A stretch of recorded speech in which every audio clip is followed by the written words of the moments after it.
Hello student, आप सभी का स्वागत है हमारे YouTube channel Sharma study zone में। ये जो वीडियो होगा हम फिजिक्स का वीडियो लेकर आए हैं। इससे पहले हमने बायोलॉजी में भी एक चैप्टर अपलोड किया है जो लाइफ प्रोसेस था, उसका कुछ पार्ट आया है, अभी और भी धीरे धीरे आएगा। इससे पहले हम केमिस्ट्री का एक चैप्टर लेकर आए थे, केमिकल रिएक्शंस एंड इक्वेशंस, वो अपलोड हो चुका है, आप उसे भी जाकर देख सकते हैं। और ये जो फिजिक्स का वीडियो लेकर आए हैं, इस वीडियो में हम चैप्टर जो होगा वो चैप्टर का नाम है इलेक्ट्रिसिटी। इलेक्ट्रिसिटी को हम ये कुछ पार्ट्स में लेकर आएंगे इस वीडियो सीरीज में, जो कि फिजिक्स का होगा। तो धीरे धीरे हम सारे सब्जेक्ट्स का 1 बाय 1 करके पूरे पॉइंट्स का वीडियो हम आपके सामने लेकर आएंगे और आप उसे देखकर अच्छे से पढ़ाई कर सकते हैं, क्योंकि इस लॉकडाउन में ऐसे भी आप कहीं जाने को, स्कूल खोलने की चांसेस तो बहुत कम है, रेयर है। फिर भी अगर आप घर में पढ़ाई कर रहे हैं तो ये वीडियो आप लोगों के लिए बहुत ही ज़्यादा हेल्पफुल होगा। तो चलिए इस वीडियो की शुरुआत करते हैं। जो चैप्टर है हमारा, उसका नाम है इलेक्ट्रिसिटी। अब इलेक्ट्रिसिटी क्या है ये बताने की जरूरत नहीं है, क्योंकि इलेक्ट्रिसिटी के बिना तो हम लाइफ ही आजकल पॉसिबल नहीं मान सकते हैं, इसके बिना कुछ है ही नहीं। अगर मैं आपसे अभी इलेक्ट्रिसिटी के बिना तो लाइफ पॉसिबल नहीं है, हम जानते हैं। अगर मैं आपसे अभी डायरेक्ट वीडियो के थ्रू आप अगर मुझे देख पा रहे हैं तो इलेक्ट्रिसिटी की वजह से ही है। तो आजकल ना तो आप हम सभी को इलेक्ट्रिसिटी का यूज़ करने का आदत हो गया है, फैन चलाना है, हीटर, कूलर, टेलीविज़न, मोबाइल, इतने सारे चीज़ें, हर एक तरह हर जगह उसका इलेक्ट्रिसिटी का यूज़ किया जा रहा है। ठीक है, तो इस इलेक्ट्रिसिटी के बारे में पढ़ने से पहले इस सीरीज में हम क्या क्या चीज़ पढ़ेंगे। अभी तो मैं जस्ट इंट्रोडक्शन पार्ट है, ये वीडियो होगा, तो इसमें मैं कुछ इलेक्ट्रिसिटी क्या होता है, कुछ कितने टाइप के इलेक्ट्रिसिटी हो सकते हैं, ये सारा चीज़ बताने वाला हूँ। लेकिन जो मेन टॉपिक जो हम इस वीडियो में, इस वीडियो सीरीज में कवर करेंगे, उसमें होगा इलेक्ट्रिक पोटेंशियल, दूसरा होगा electric current, electric power, heating effect of electric current. ये सारा चीज को भी हम इस वीडियो सीरीज में कवर करते चलेंगे। तो चलिए हम इलेक्ट्रिसिटी क्या होता है इसकी शुरुआत करते हैं।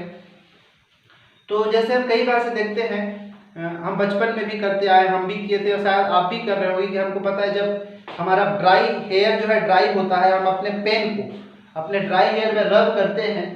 इसके बाद उसको किसी कागज के टुकड़े के पास जब ले जाते हैं तो वो उसके अंदर एक ऐसी कैपेबिलिटी आ जाती है, एक अट्रैक्शन फोर्स आ जाता है कि छोटे छोटे बारीक कागज के टुकड़े को भी वो अपनी ओर अट्रैक्ट कर सकता है। ऐसा क्यों होता है? बिकॉज जैसे ही हम उसको अपने बालों में रब करते हैं तो हमारे हेयर का कुछ इलेक्ट्रॉन जो होते हैं इसमें चले जाते हैं, या फिर इसके कुछ इलेक्ट्रॉन्स हमारे बाल में चले जाते हैं, जिससे ये चार्ज हो जाता है।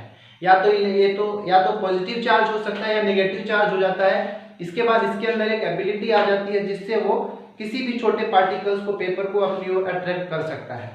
ठीक है, वैसे हम और भी एग्जांपल देख सकते हैं। जैसे आप ग्लास का रॉड ले लें, ग्लास के रॉड को अगर आप सिल्क के कपड़े से अगर रब करेंगे, ठीक है, तो वो भी चार्ज हो जाता है और छोटे छोटे टुकड़ों को अपनी ओर अट्रैक्ट कर सकता है। सिमिलरली अगर आप एबोनाइट को अगर वुलन क्लॉथ से अगर आप रब करेंगे तो वो भी पेपर के टुकड़ों को अपनी ओर अट्रैक्ट कर सकता है। तो ऐसा क्यों होता है, आखिर क्या ऐसा हो जाता है जिसकी वजह से कॉम्ब जो है छोटे छोटे टुकड़े को अट्रैक्ट कर पा रहा है, या फिर ग्लास रॉड जो है सिल्क क्लॉथ के को रब करने के बाद पेपर को अट्रैक्ट कर पा रहा है? ऐसा क्यों होता है?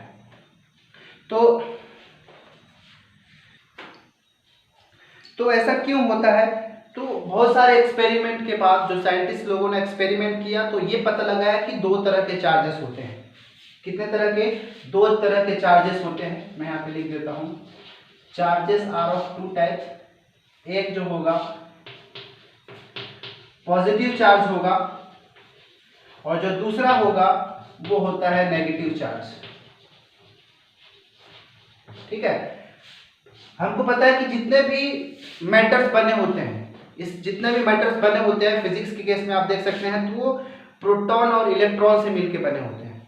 ठीक है, तो प्रोटॉन जो होता है वो पॉजिटिव चार्ज होता है और जो इलेक्ट्रॉन होता है वो निगेटिवली चार्ज होता है। समझ में आ रहा है? जो प्रोटॉन होगा वो पॉजिटिव चार्ज होगा और जो इलेक्ट्रॉन होगा वो निगेटिव चार्ज होगा। तो जब भी हम ग्लास रॉड को सिल्क के साथ रगड़ते हैं, सिल्क क्लॉथ के साथ रगड़ते हैं, तो हमारा जो ग्लास का रॉड होता है वो पॉजिटिवली चार्ज हो जाता है। मतलब पॉजिटिव चार्ज करने का मतलब, अगर कुछ इलेक्ट्रॉन जो हैं, जैसे हमारा अगर ये ग्लास का रॉड है, फॉर एग्जांपल ये ग्लास है, यहाँ पे मान लेते हैं सिल्क है, इसको इससे रगड़ने के बाद इसके जो कुछ इलेक्ट्रॉन्स होंगे इसमें ट्रांसफर हो गया। अब इलेक्ट्रॉन जब दूसरे में ट्रांसफर हो जाता है तो इलेक्ट्रॉन डोनेट करने वाला वो पॉजिटिवली चार्ज हो जाता है, और जो ग्लास का रॉड होगा वो पॉजिटिवली चार्ज हो जाएगा। क्यों? क्योंकि कुछ इलेक्ट्रॉन इसके निकल के सिल्क में चले गए हैं। ठीक है, उसी तरह मतलब क्या कि एक हमारे चार्ज दो तरह के हो रहा है, एक पॉजिटिव चार्ज हो गया, तो इस केस में जब ग्लास रॉड को सिल्क के साथ रखे तो ग्लास जो हो गया पॉजिटिव चार्ज हो गया। लेकिन अगर एबोनाइट के रॉड को अगर वुलन क्लॉथ के साथ रगड़ा जाए तो ये एबोनाइट जो होता है वो निगेटिवली चार्ज हो जाता है। मतलब हमको ध्यान ये देना है कि चार्ज दो तरह के होते हैं, पॉजिटिव चार्ज होता है, दूसरा नेगेटिव चार्ज होता है। ठीक है, अब पॉजिटिव नेगेटिव चार्ज होते हैं तो उनमें क्या अट्रैक्शन फोर्स होगा, क्या रिपल्सन भी हो सकता है, ये सारे चीज को हम देखते हैं। तो जो सिमिलर चार्ज होते हैं वो एक दूसरे में उनमें रिपल्सन होता है। मान लो ये पॉजिटिव चार्ज है, ये दूसरा भी पॉजिटिव चार्ज है, जब एक दूसरे को दोनों को पास लाएंगे तो इनमें क्या होगा, रिपल्सन होगा, एक दूसरे को दूर धक्का देंगे, उनमें रिपल्सन होगा। मतलब अपोजिट चार्जेस जो होते हैं, सिमिलर चार्जेस जो होते हैं वो क्या शो करते हैं, वो रिपल्शन होगा। सिमिलर चार्ज में रिपल्सन होगा और अपोजिट चार्ज में जैसे नेगेटिव भी होगा तब भी उनमें क्या होगा, रिपल्शन ही होगा, उनमें भी रिपल्सन होगा। लेकिन अगर अपोजिट चार्जेस हैं तो एक दूसरे को क्या करेंगे, अपनी ओर अट्रैक्ट करेंगे। क्या करेंगे, अपने, जैसे ये पॉजिटिव चार्ज अगर ज्यादा है तो ये अपनी ओर उसको अट्रैक्ट करेगा। तो अपोजिट चार्जेस में क्या होता है, अट्रैक्शन होता है, और जो नेगेटिव चार्ज मतलब सिमिलर चार्जेस में क्या होता है, रिपल्सन होता है। ये तो चार्जेस का फंडा था। अब चार्ज क्या होता है, चार्ज का यूनिट क्या होता है। तो चार्ज को हम दो तरह के देख लिए, एक क्या हो गया पॉजिटिव चार्ज और दूसरा हो गया नेगेटिव चार्ज। अब चार्ज को हम कैसे मेजर करेंगे कि कितना चार्ज है, तो जो चार्ज होता है उसका एसआई यूनिट, चार्ज को हम सी से डिनोट करते हैं, चार्ज को हम डिनोट करते हैं डिनोटेड बाय सी, और जो इसका यूनिट होता है एसआई यूनिट ऑफ चार्ज वो होता है कूलॉम। ठीक है, और इसको सी से डिनोट करते हैं। ठीक है, चार्ज दो तरह के होते हैं, positive charge negative charge. Charge को हम कैपिटल सी से डिनोट करते हैं, चार्ज का एसआई यूनिट जो होता है, चार्ज को हम जब क्यू से डिनोट करते हैं, चार्ज को यहाँ पे मिस्टेक हो गया, चार्ज को हम क्यू से डिनोट करते हैं, लेकिन चार्ज का जो एसआई यूनिट होता है वो कूलॉम होता है और उसको सी से डिनोट करते हैं।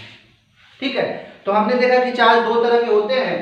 तो पॉजिटिव चार्ज किसको लिए थे हम, इलेक्ट्रॉन को ले रहे थे, प्रोटॉन को हम पॉजिटिव चार्ज दे रहे थे।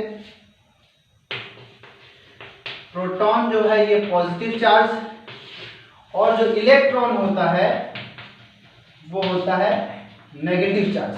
ठीक है, तो एक इलेक्ट्रॉन जो होता है वो तो पॉजिटिव चार्ज होता है, लेकिन उसका टोटल चार्ज कितना होता है, तो इसका जो मतलब कितना कूलॉम चार्ज होता है, तो इसका जो चार्ज होता है, दोनों का जो चार्ज होता है सेम होता है, लेकिन एक दूसरे के अपोजिट होता है। तो जो एक प्रोटॉन का चार्ज होता है 1.6 × 10⁻⁻19 कूलॉम होता है। क्या होता है, 1.6 × 10⁻⁻19 कूलॉम, और एक इलेक्ट्रॉन का भी चार्ज सेम ही होता है 1.6 × 10⁻⁻19 कूलॉम, लेकिन ये पॉजिटिव चार्ज होता है और ये नेगेटिव चार्ज होता है। ये आपको ध्यान देने वाली बात है। ठीक है, अब भाई ये तो हम समझ लिए कि क्या होते हैं। अब हम देखेंगे कि क्या इस हमारे पूरे यूनिवर्स में, हमारे सराउंडिंग में जितने भी सब्सटेंसेस हैं, क्या सभी अपने अंदर से इलेक्ट्रिसिटी पास होने देंगे क्या, या कुछ ऐसे भी हैं जो इलेक्ट्रिसिटी को पास होने से अपोज करेंगे। तो इसके अकॉर्डिंग टू देयर कंडक्टिविटी हम किसी भी सब्सटेंस को, सारे सब्सटेंस को दो कैटेगरी में कैटेगराइज कर सकते हैं। ठीक है, क्या क्या, तो एक होता है कंडक्टर और दूसरा होता है इंसुलेटर। क्या क्या, पहला जो होता है कंडक्टर और दूसरा होता है इंसुलेटर। तो कंडक्टर क्या होता है भाई, कंडक्टर ऐसे सब्सटेंसेस होते हैं जो अपने अंदर से इलेक्ट्रिसिटी को पास होने के लिए अलाउ करते हैं। तो इसमें अगर लिखना चाहे तो लिख सकते हैं, दो substances which allows allowed to pass electricity through them। ऐसे सारे सब्सटेंस जो अपने अंदर से इलेक्ट्रिसिटी पास होने के लिए अलाउ करते हैं वो क्या होते हैं, कंडक्टर्स होते हैं। एग्जांपल अगर मैं लूं तो इसके एग्जांपल ले सकते हो silver, aluminium, copper etcetera.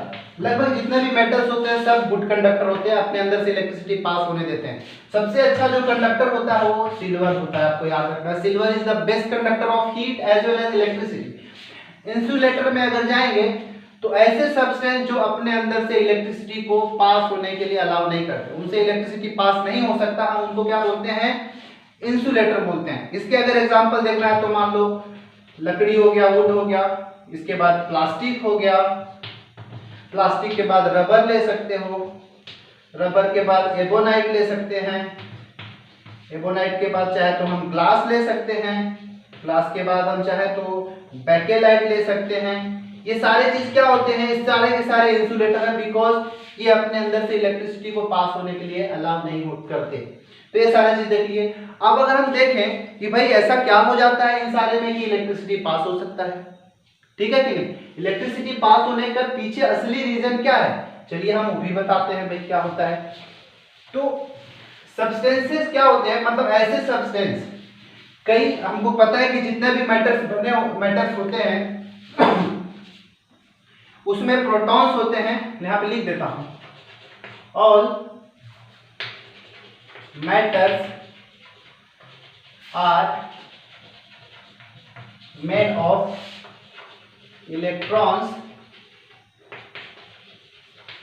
Protons, neutrons etcetera, और भी तरह तरह के उसके अंदर चार्जेस होते हैं। तो ये तो इलेक्ट्रॉन नेगेटिव चार्ज, ये पॉजिटिव चार्ज, और ये न्यूट्रॉन न्यूट्रल होता है। मतलब जितने भी मैटर्स होते हैं इन सारी चीजों से मिलकर बने होते हैं, उनके अंदर इलेक्ट्रॉन, प्रोटॉन, न्यूट्रॉन होते हैं। तो इंसुलेटर क्या होता है, तो इलेक्ट्रॉन वही इलेक्ट्रिसिटी उनके अंदर ही फ्लो होगा जिनके अंदर फ्री इलेक्ट्रॉन का अमाउंट बहुत ज्यादा हो। जिसके पास फ्री इलेक्ट्रॉन जितना ज्यादा होगा वो उतना ही अच्छा कंडक्टर होगा। मैंने बोला कि silver is the best conductor of electricity, it means कि इसमें इलेक्ट्रॉन्स, फ्री इलेक्ट्रॉन्स बहुत ज्यादा है। लेकिन वैसे ही अगर मैं बोल दिया कि ग्लास जो है एक अच्छा कंडक्टर नहीं है, पुअर कंडक्टर है, या फिर इंसुलेटर है, तो इंसुलेटर क्यों है, बिकॉज उसके पास फ्री इलेक्ट्रॉन है ही नहीं। मतलब फ्री इलेक्ट्रॉन जितना ज्यादा होगा वो उतना ही ज्यादा गुड कंडक्टर होगा, और जिसके पास फ्री इलेक्ट्रॉन कम होगा वो इंसुलेटर होगा। मतलब हम ये कह सकते हैं कि इलेक्ट्रिसिटी किस पे डिपेंड कर रहा है कि उसमें फ्री इलेक्ट्रॉन कितना है, ठीक है। मतलब कि flow of electricity depends on the number of free electrons present in the substance. मतलब उस सब्सटेंस में कितने इलेक्ट्रॉन प्रेजेंट है या फिर फ्री इलेक्ट्रॉन है कि नहीं, उस पे डिपेंड करेगा कि वो कैसा कंडक्टर है। ध्यान किसमें देना है कि फ्री इलेक्ट्रॉन है। मतलब जिसके पास फ्री इलेक्ट्रॉन ज्यादा होगा वो गुड कंडक्टर, जिसके पास फ्री इलेक्ट्रॉन कम होगा वो इंसुलेटर की तरह काम करेगा। तो जितना भी मैंने अभी इससे पहले इंसुलेटर और कंडक्टर का एग्जांपल दिया, तो आपके माइंड में वही चलना चाहिए कि अगर इलेक्ट्रिसिटी पास होने दे रहा है it means they possess free electrons. लेकिन जो ऐसे सब्सटेंस जो इंसुलेटर हैं it means they do not have any free electrons, इसलिए वो इंसुलेटर्स होते हैं, ठीक है। ये सारा चीज हो गया। अब हम देखते हैं कि इलेक्ट्रिसिटी को हम कैसे क्लासिफाई कर सकते हैं। तो इलेक्ट्रिसिटी को हम दो तरह से क्लासिफाई कर सकते हैं। पहला जो होता है स्टैटिक इलेक्ट्रिसिटी, और दूसरा होता है वो करंट इलेक्ट्रिसिटी होता है। तो हम इसको नेक्स्ट वीडियो में देखेंगे कि स्टैटिक इलेक्ट्रिसिटी क्या होता है, करंट इलेक्ट्रिसिटी क्या होता है। चलिए आगे नेक्स्ट वीडियो में मिलते हैं। धन्यवाद।